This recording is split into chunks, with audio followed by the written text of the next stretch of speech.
My husband left me for a younger woman and took our entire family to his wedding overseas. Before he left, he texted me, "Be gone when we return. I hate old things. I work hard, so I deserve a new life." When they finally came back, laughing and giddy, they found only an empty lot where our home used to stand. Their faces went white, and me? I was sitting in my parked car, unable to stop smiling. Where are you watching from today?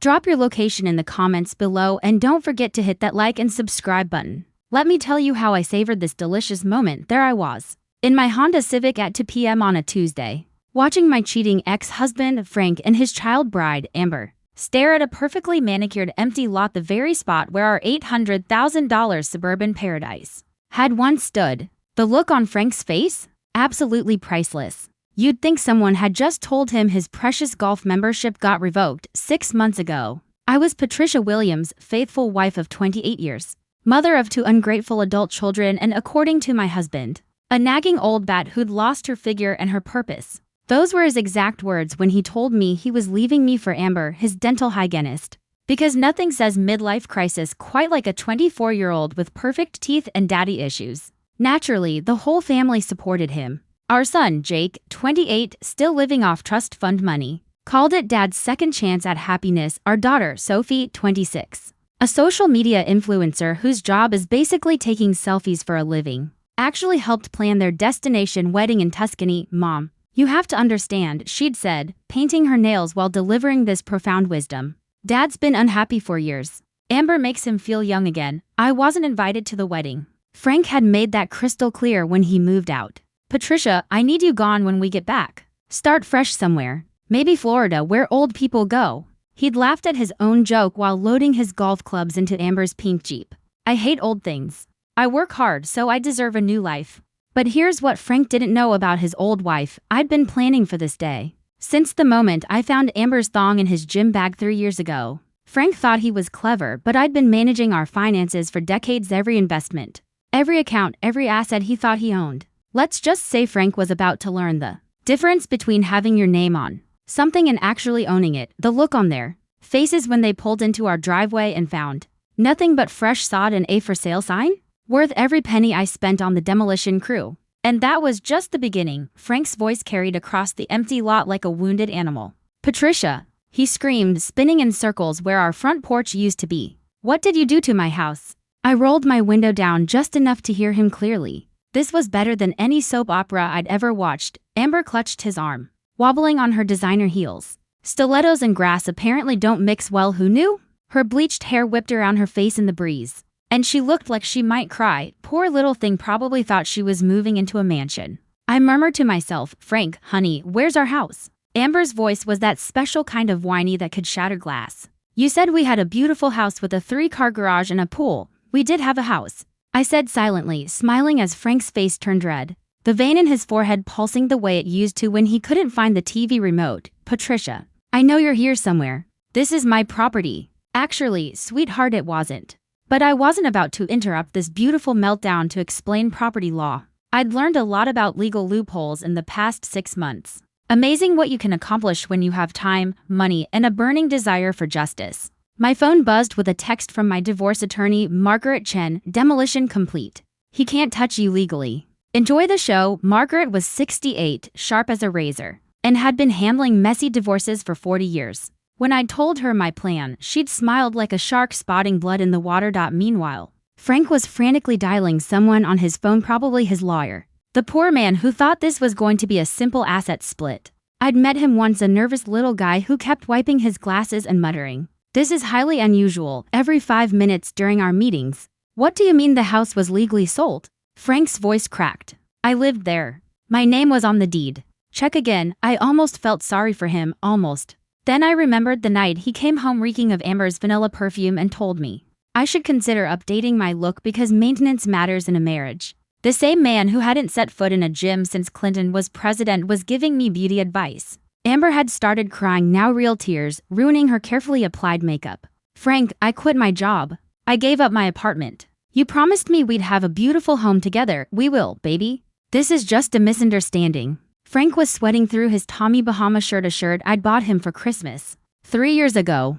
"Patricia's just being vindictive. We'll fix this." That's when Jake's BMW pulled up. My heart did a little skip, hoping maybe one of my children would show concern for their mother. But no. Jake jumped out, panicked not about me, but about the missing house where he'd planned to crash between jobs. Dad, what the hell happened to the house? Your psycho mother? Frank spat. And that right there was his second mistake. First mistake, cheating. Second mistake, calling me psycho in front of witnesses. Because I'd been recording the entire meltdown on my phone. My lawyer was going to love this footage. Dad, you can't be serious. Jake stared at the empty lot like it might magically sprout a house if he concentrated hard enough. Where are we supposed to live? We'll figure it out, son. Frank tried to sound calm, but his voice had that high-pitched panic he always got when lying to himself. This is just temporary. Your mother's playing games, but I'll straighten this out legally. Then Sophie's car pulled up, her Instagram-famous pink Mustang looking ridiculously out of place. Next to the suburban emptiness. She climbed out slowly, phone already recording. Because heaven forbid she experience a family crisis without documenting it for her followers. Oh my God, Sophie breathed. Dad, this is like totally insane. My childhood home is just gone. She was definitely recording for TikTok. Probably already thinking of captions like family drama is wild.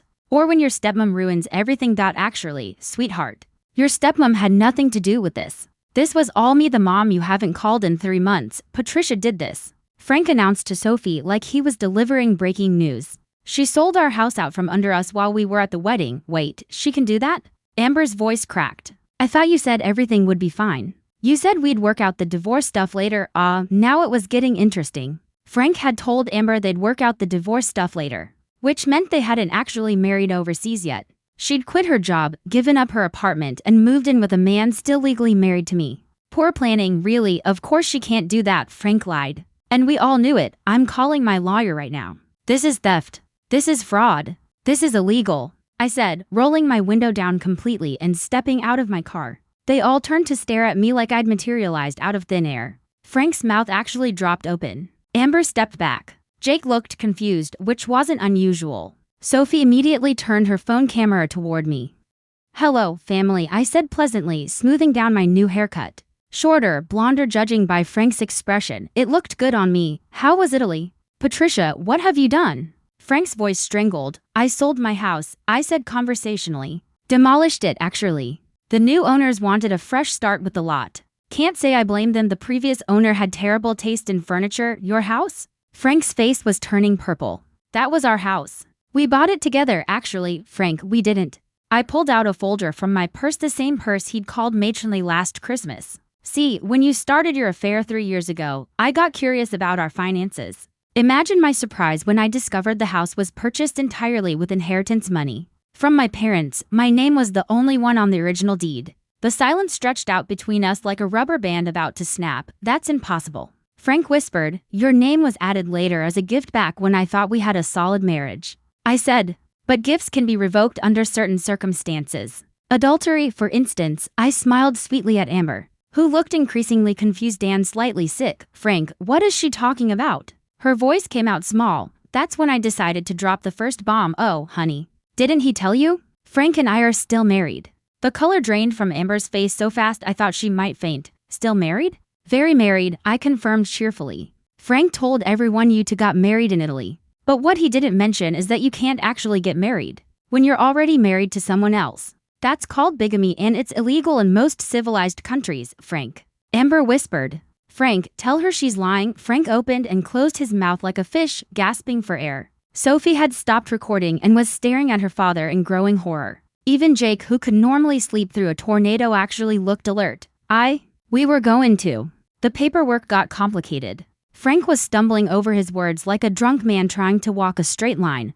What paperwork? I asked innocently. The divorce paperwork I never signed. The paperwork your lawyer never sent me? Or maybe you mean the marriage license that doesn't exist because you're still married to me? This was the moment I'd been waiting for. Frank had put so much effort into planning his romantic Italian getaway that he'd forgotten tiny details like actually filing for divorce. He assumed I'd just quietly disappear, sign whatever papers he eventually tossed my way, and let him ride off into the sunset. Men like Frank always assume women like me will roll over and play dead grateful for 28 years of marriage to a man who thinks Hooters is fine dining and considers scratching himself in public a form of self-expression. So you two had a commitment ceremony, I continued, enjoying the way Frank was sweating. Very sweet. Totally meaningless legally, but sweet. You, Amber finally found her voice. Shrill enough to wake the neighbors. You ruined everything. We had plans. We were going to be happy. Were you now? I tilted my head sympathetically. And those plans included living in my house, spending my money, and playing stepmom to my children while I conveniently disappeared? How thoughtful of you to plan my life for me, Mom. This is seriously messed up. Sophie looked at me like she was seeing me for the first time. You can't just destroy people's lives because you're mad, can't I asked. Your father destroyed my life when he decided marriage was something he could walk away from. Whenever he got bored, he took our children, our friends, our social circle, and he tried to take our home. The only thing he didn't take was my brain. Jake was frantically typing on his phone, probably trying to find somewhere else to live. The trust fund baby was about to discover trust funds don't last forever. When you don't actually work, where are we supposed to go? Frank demanded. I have rights. I have belongings in that house, I corrected. Past tense. And actually, your belongings are in a storage unit across town. Unit 247. Rent's paid through the end of the month. I handed him a small key after that. You're on your own, a storage unit? Frank stared at the key like it was a dead mouse. You put my stuff in storage? I kept what mattered to me and donated the rest to charity. Amazing how little actually mattered when I really thought about it. It was true. 28 years of accumulated junk. And the only things I'd kept were the family photos and my grandmother's china. Everything else had just been taking up space. Frank stood there holding the key, looking lost and confused. For a moment, I almost felt sorry for him, almost. Then Amber opened her mouth again. This isn't over, you crazy old bat. That's when I smiled my biggest smile of the whole day. Because Amber had just made her first serious mistake. She'd threatened me in front of witnesses while I was recording. My lawyer was going to have a field day with this, but even better, she'd just handed me the perfect excuse for phase 2 of my plan, old bat. I repeated, lifting my phone a little so the camera caught her clearly. That's interesting. Tell me, Amber. How old do you think I am? Old enough to be completely desperate and pathetic. Amber snapped, getting more wound up by the second, her perfect little face twisted with rage. No wonder Frank left you. You're bitter and cruel. And 52, I interrupted calmly. I'm 52 years old. Frank is 55. That makes me 3 years younger than your boyfriend. But I suppose when you're 24, everyone over 30 looks ancient. Age is just a number. Amber shot back. Her voice, though, lacked conviction. You're absolutely right, I agreed. Just like bankruptcy is just a word. Frank's head snapped up. What's that supposed to mean? Oh, did I not mention? I checked my watch like I was running late for an appointment. Frank, honey, you remember that business loan you co-signed last year? The one for Jake's brilliant cryptocurrency startup? Jake went very still. Moms, you wouldn't. Wouldn't what? Call in the loan, I said sweetly, the one that's 3 months overdue. The loan you personally guaranteed with your father's signature. I looked at Frank with mock concern. You did read the paperwork before you signed it, didn't you? Frank's face had gone from red to white to a sickly green. Jake, you said that was just a formality. You said the business was guaranteed to succeed. It was. Jake protested. The market just shifted. Crypto is volatile. I can turn it around, I'm sure you can, I said sweetly. But the loan company doesn't seem to think so. They've been very patient, but patience has limits. As does my willingness to cover for family members who think I'm just an old bat. They can walk all over. Sophie stared at me like I'd grown a second head. Mom, what are you saying? I'm saying I've been covering Jake's loan payments for 3 months, hoping he'd figure out how to be responsible. But since he seems to think his mother is just a convenient ATM, I've decided to stop enabling his incompetence. You can't do that. Frank was panicking. If that loan defaults, they'll come after my assets. My credit will be ruined. What assets? I asked innocently. Your house is gone. Your savings account was frozen this morning pending the divorce proceedings. And your credit cards, well, let's just say they're about to be very disappointed when they try to collect on those balances. This was the revelation I'd been saving for the perfect moment. Frank thought he'd been clever, hiding assets and building up debt in accounts I didn't know about, but I'd known about every secret credit card, every hidden expense, every dollar he'd spent on Amber's designer bags and weekend getaways. I'd just been waiting for the right time. How did you? Frank started, then stopped. How did you know about your secret accounts? About the money you've been spending on your girlfriend? About the debts you've been hiding? I shrugged. Frank, I handled our finances for 28 years. Did you really think I wouldn't notice when you started acting like a teenager? With a stolen credit card? Amber was looking between Frank and me with growing alarm. Frank, what is she talking about? What money? What debts? It's nothing, baby. Just some misunderstandings. $43,000 in credit card debt, I announced cheerfully. All in Frank's name, of course. Amazing how quickly expenses add up when you're trying to impress a young woman, jewelry, vacations. That adorable pink Jeep. You bought me that Jeep for my birthday. Amber whirled to face Frank. You said it was paid for. It is paid for, Frank insisted. I mean, it will be. The payments are totally manageable, $647 a month, I added helpfully. Plus insurance for a 24-year-old driver. In a high-risk vehicle category, that's another $300 a month. Amber was doing math in her head. And judging by her expression, the numbers weren't working out the way she'd hoped. Frank. She said slowly. You told me you were wealthy. You said money wasn't a problem. It's not a problem. Patricia's just being vindictive. Once the divorce is final, I'll get half of everything. Half of what? I interrupted. Frank, sweetie, there is no everything to split. There's just debt. Mountains of it all in your name. And that's when I saw it, the exact moment Amber realized she'd quit her job, given up her apartment, and attached herself to a man who was not only still married, but also completely broke. The moment she understood she'd traded her independence for a fantasy that would never come true. It was beautiful. Wait. Amber waved her hands around like she was trying to clear smoke. Frank, you told me you owned a successful company. You said you were planning to retire in 5 years. I do own a company, Frank protested.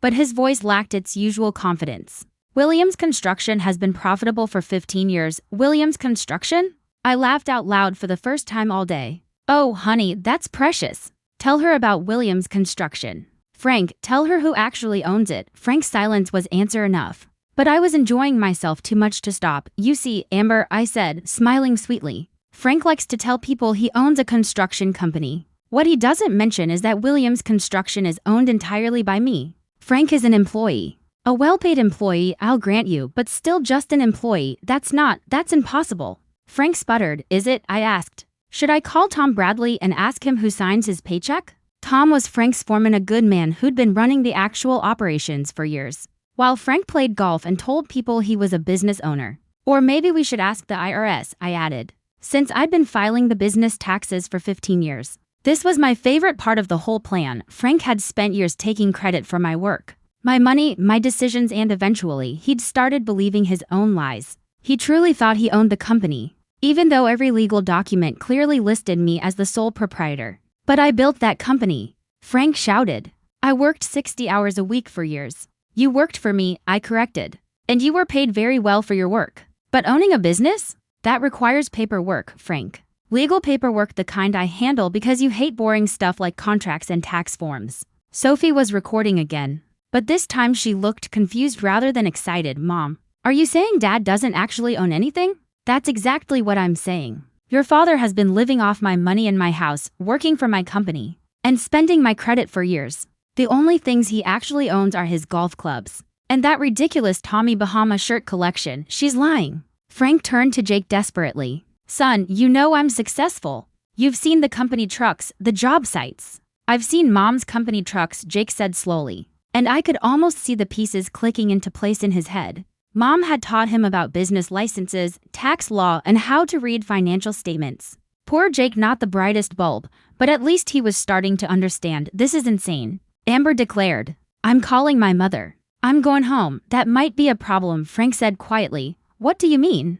You said you gave up your apartment. Because you said we were getting married. Because you said we'd live in your beautiful house. Amber was hysterical now, her voice climbing toward a frequency that probably annoyed dogs 3 blocks away. We can figure this out, Frank insisted. Though even he didn't sound convinced anymore. Figure what out? I asked pleasantly. Frank, you have no house, no money, no assets, and a mountain of debt. Amber has no job, no apartment, and apparently no legal relationship with you despite what she thought was a wedding. Jake has a failed business and a loan he can't pay back. Sophie has? Well, actually, Sophie has her influencer career, so she's probably fine, thanks, Mom. Sophie muttered, You're welcome, sweetheart. I looked around the group.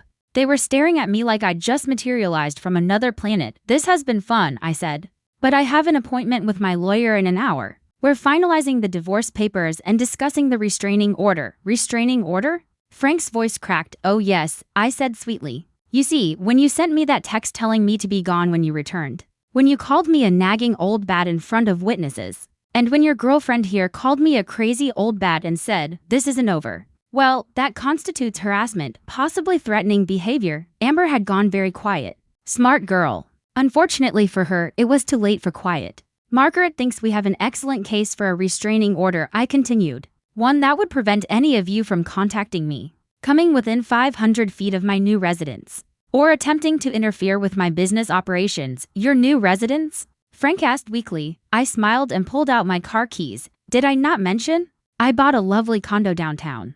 Cash purchase, of course. Gated community, excellent security, and absolutely no space for ungrateful children or cheating husbands. That's when I delivered the final blow of phase 2 though. And Frank, I said, you might want to check your email. The divorce papers were filed this morning. Since you never responded to any of the previous notifications, and since you've been committing adultery for 3 years, this is what's called an uncontested divorce. I get everything. You get nothing. And your girlfriend gets to learn what it's like to date a broke, homeless, middle-aged man with terrible credit. I climbed back into my Honda Civic, started the engine, and rolled down the window one last time. Have a wonderful day, everyone. And remember, I work hard too. So I deserve my new life. As I drove away, I could see them in my rearview mirror, standing on the empty lot like survivors of some natural disaster, trying to figure out what had just hit them. But I wasn't done yet. Phase 3 was going to be even better. 3 weeks later, I was sitting in my new downtown condo,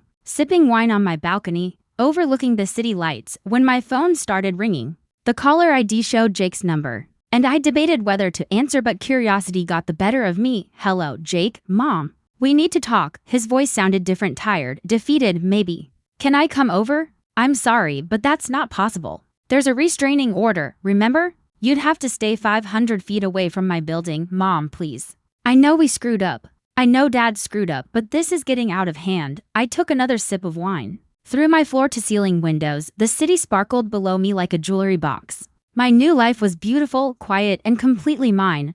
What exactly is getting out of hand, Jake? Everything. Dad's sleeping in his car. Amber moved back in with her parents and won't take his calls. Sophie's pretending this whole thing never happened. But she's getting dragged on social media because someone posted video of the empty lot thing.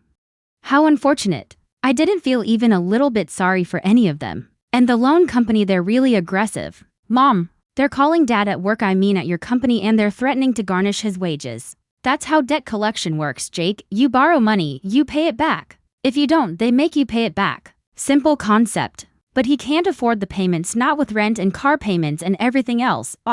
This was the part I'd been waiting for, the moment they'd come crawling back, realizing exactly how much I'd been holding their lives together. Jake, let me ask you something. When your father was living in my house, eating food I bought, driving cars I paid for, and working at my company, how much did he contribute to household expenses? Silence on the other end of the line. I'll tell you how much. Zero. Frank hasn't paid for his own living expenses in over a decade. Everything he earned went toward his hobbies, his toys, his girlfriends. I paid the mortgage, the utilities, the insurance, the groceries, the maintenance. I subsidized his entire lifestyle while he told people he was a successful businessman. Mom, I didn't know. You didn't want to know.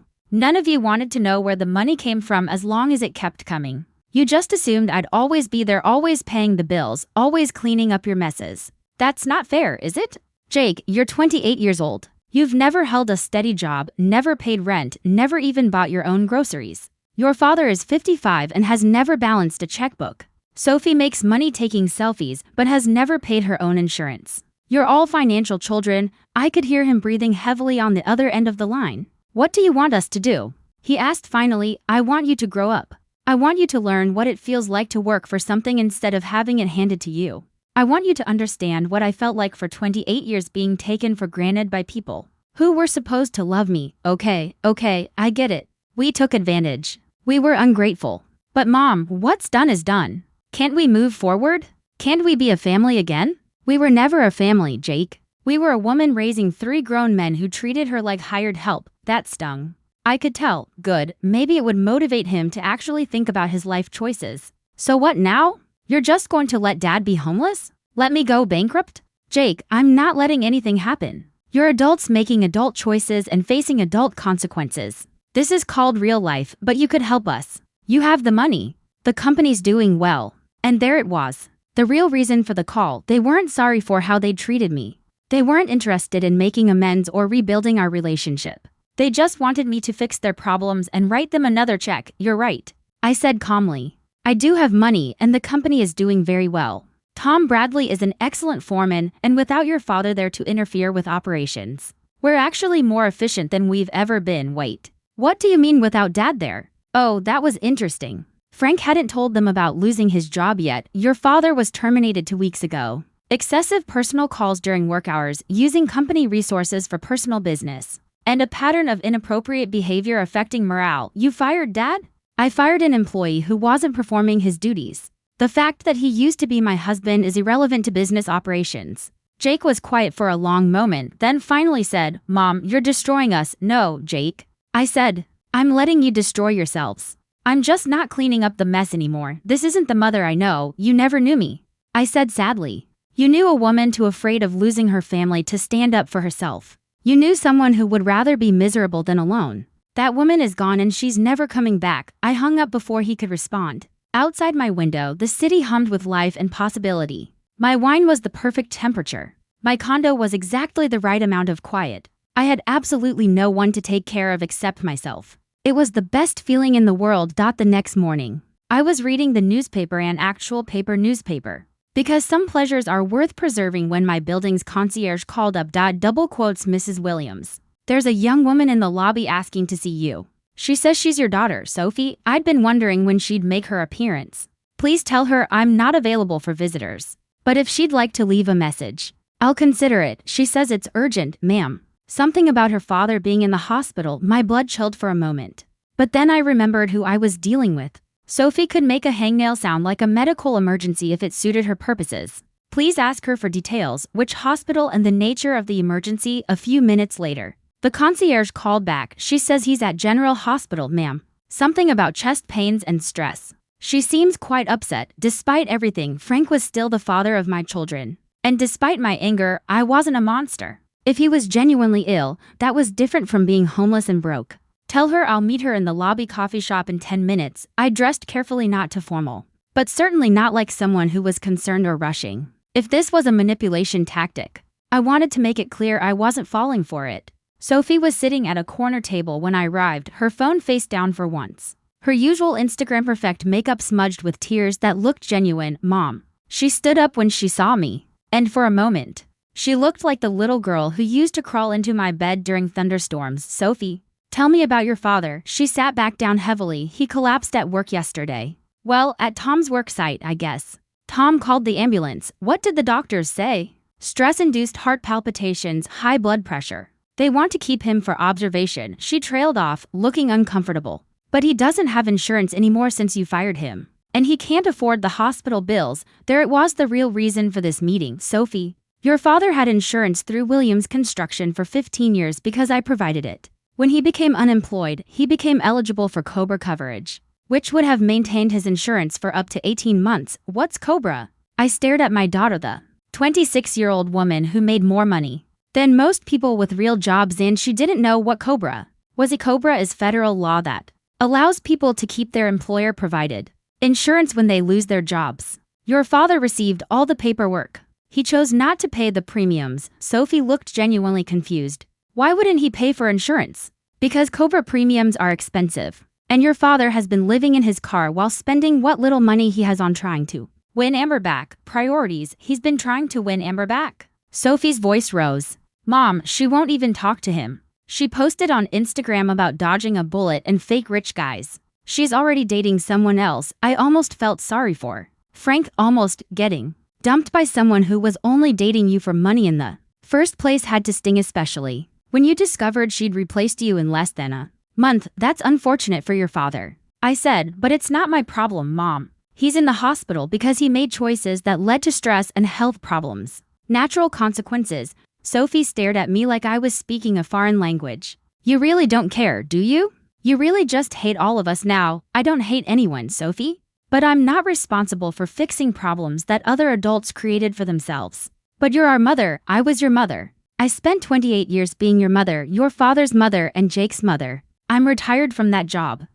You can't retire from being someone's mother. Watch me. Sophie leaned forward desperately. Okay. Fine. What if I pay you back? What if we all pay you back for everything? We'll get jobs, real jobs. And we'll pay back every penny Dad spent on Amber, every payment you made on Jake's loan. Everything. With what job, Sophie? You take pictures of yourself for a living. Jake's biggest accomplishment is losing other people's money in cryptocurrency. Your father just got fired from the only job he's had in 20 years. I can do other things. I have marketing skills. Social media is a real business. She wasn't wrong about that. Actually, Sophie had built a substantial following and was probably more business savvy than either of her male relatives. But that didn't change the fundamental problem. Sophie, this isn't about money. This is about respect. About being valued as a person instead of treated like an ATM with feelings. We do value you. When did any of you ever ask how I was feeling? When did anyone consider my opinion before making major decisions? When did any of you treat me like I mattered for something other than my checkbook? Sophie opened her mouth, then closed it. She couldn't think of an example and we both knew it. Your father texted me to be gone when he got back from his fake wedding. He said he hated old things and deserved a new life. You helped plan that wedding, Sophie. You chose his happiness over your own mother's, I thought. I thought you'd be fine. You're always fine. You always figure things out. I was fine. I figured it out. I figured out how to be happy without people who didn't want me around. Sophie was crying again. And this time, I suspected the tears were for herself rather than her father, so that's it. You're just going to let Dad die in the hospital and let Jake go bankrupt. And never speak to any of us again? Your father isn't dying, Sophie. He's having anxiety attacks because his irresponsible lifestyle finally caught up with him. Jake isn't going bankrupt because of me. He's going bankrupt because he borrowed money for a stupid business plan and then spent it on toys. Instead of building the business, I stood up to leave, but Sophie grabbed my wrist. Mom, please. I'm begging you. Help us one more time. I promise things will be different. I looked down at her hand on my wrist, then back at her face. Sophie, you want to know what different looks like? I gently removed her hand. Different is when your father starts paying his own bills. Different is when Jake gets a job that doesn't involve asking other people for money. Different is when you call me just to talk, not because you need something. But what if we did those things? Would you forgive us? Forgiveness and trust are different things, sweetheart. And trust has to be earned. I walked away, leaving her sitting in the coffee shop with her tears, her phone, and the sudden understanding that actions have consequences even when you're young, pretty, and used to getting your way. As I rode the elevator back up to my condo, I couldn't shake the image of Frank in a hospital bed, alone and scared. Because despite everything, some part of me still remembered the man I'd fallen in love with 30 years ago. That was the part I had to be most careful about. The part that might still be vulnerable to manipulation. The part that might still want to save people who didn't want to save themselves. That was the part that could ruin everything. 2 days later, Margaret Chen called me with news that changed everything. Patricia, we need to meet immediately. Something's come up in the divorce proceedings that you need to know about. An hour later, I was sitting in her office, watching her spread documents across her desk with the efficiency of a car dealer in Vegas. Frank's been busy, she said without preamble. Busier than we thought. What do you mean? Margaret handed me a thick folder. He filed a counter petition for the divorce. Claims you've been hiding assets, manipulating finances, and that the demolition of the house was destruction of marital property. He's asking for half of everything, including the business.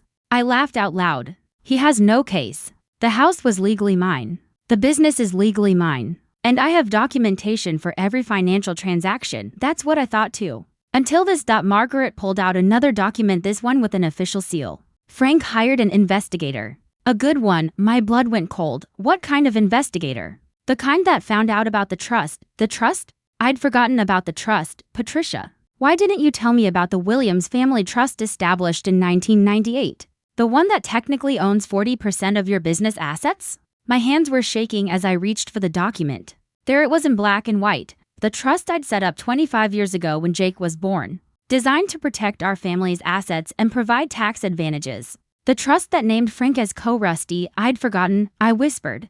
We never used it. It was just sitting there inactive. It's not inactive anymore. Frank filed papers yesterday claiming his rights as co-trustee to access trust assets. If a judge agrees that the trust is legitimate and that Frank has rights to those assets, he could take 40% of your business. He could take 40% of everything that was purchased or improved using business profits. Over the past 25 years. Your condo, your savings, your retirement accounts. I felt like I was falling down a very deep hole. Can he do that legally? That's what we're going to find out. His lawyer is good, Patricia. Better than I expected. This isn't the simple divorce we thought we were handling. I spent the rest of the day in Margaret's office going through every document, every contract, every financial record. By evening, the picture was clear and terrifying. Frank might actually win. If the trust was valid, and it looked like it was, and if Frank's rights as co-trustee were upheld, and they might be, then everything I'd worked for, everything I'd built, everything I thought was safely mine could be split right down the middle. There has to be something, I said for the 10th time. Some loophole, some technicality. Patricia, I've been doing this for 40 years. Sometimes bad people win. Sometimes good people lose. Sometimes the law doesn't care about justice. That night, I sat in my beautiful condo, looking out at my beautiful view, and realized I might lose it all. Frank sleeping in his car and having panic attacks might end up with half of everything I'd worked for. The irony was spectacular. In trying to punish him for taking me for granted, I'd reminded him that I was worth taking seriously. In trying to show him how much he needed me, I'd shown him exactly how much I was worth. My phone rang. Frank's number. I almost didn't answer, but something made me pick up. Patricia. His voice sounded different, stronger, more confident than it had been in weeks. What do you want? Frank. I want to make a deal. What kind of deal?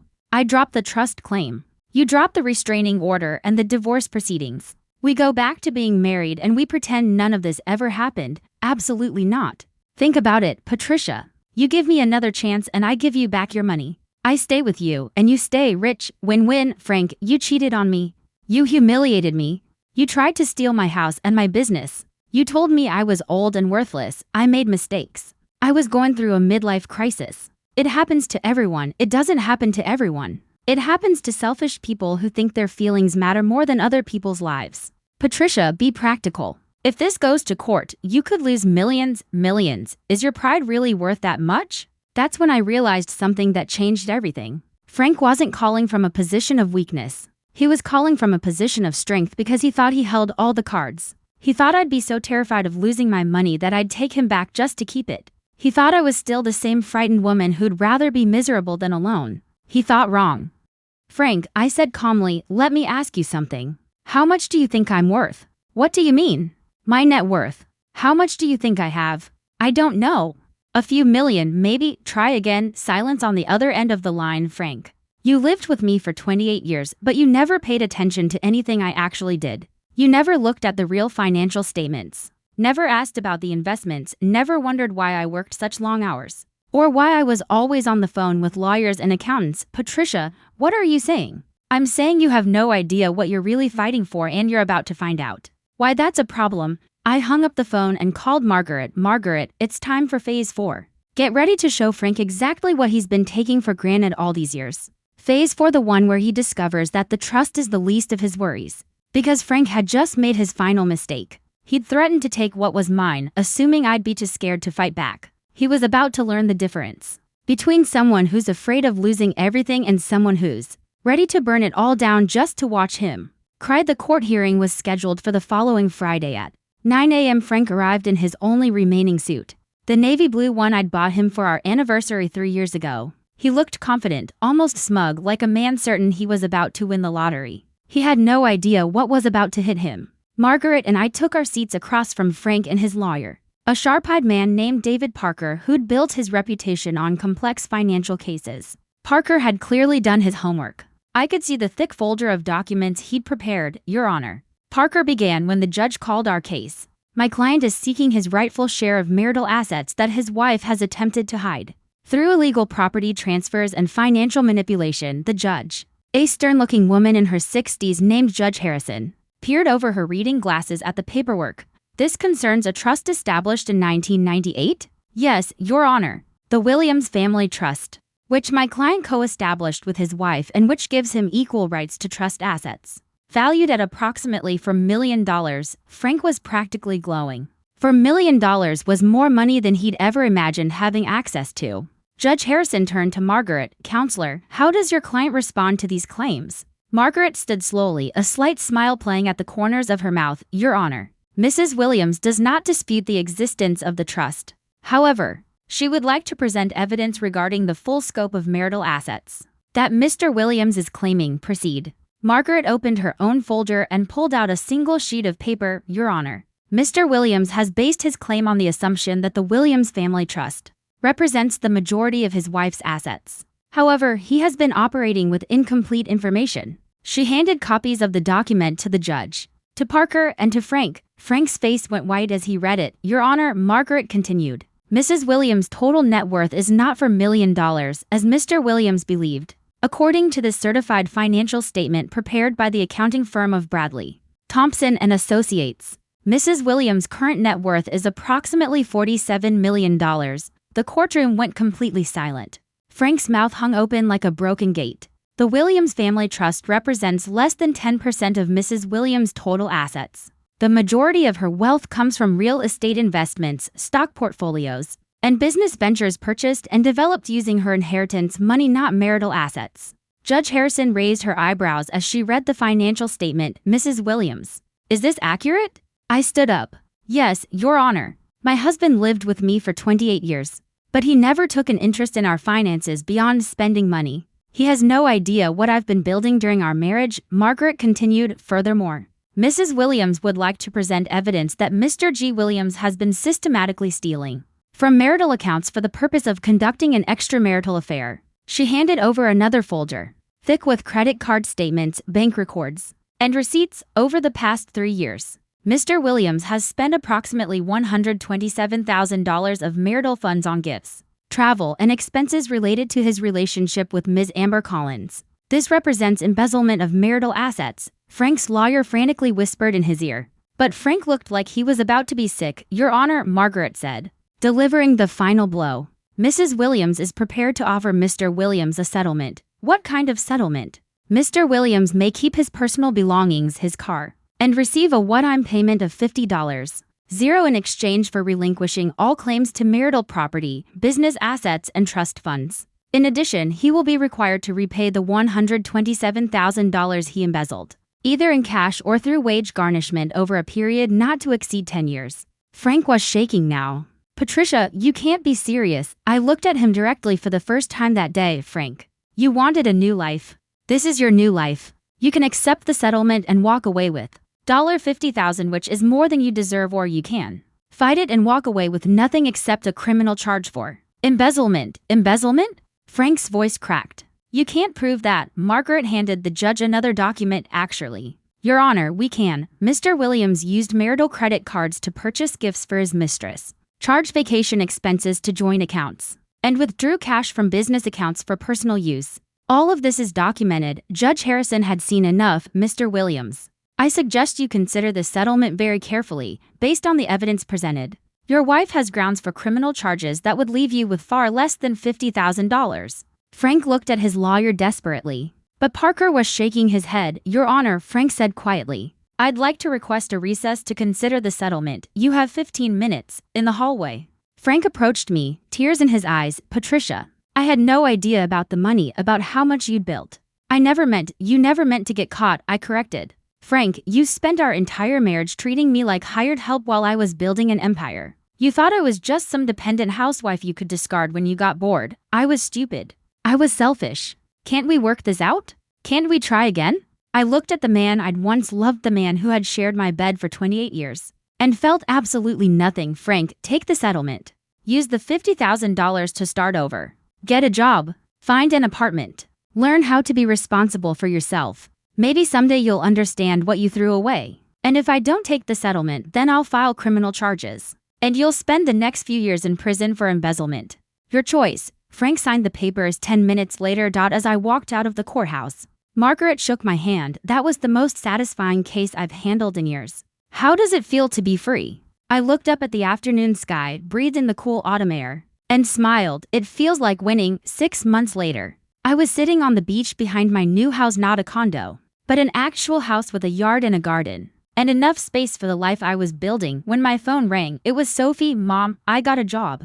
A real job. Marketing coordinator for a local business. I wanted you to know. That's wonderful, Sophie. How do you like it? It's hard. Harder than I expected, but I'm learning things about business, about responsibility, about what it means to earn something instead of just having it handed to you. I'm proud of you.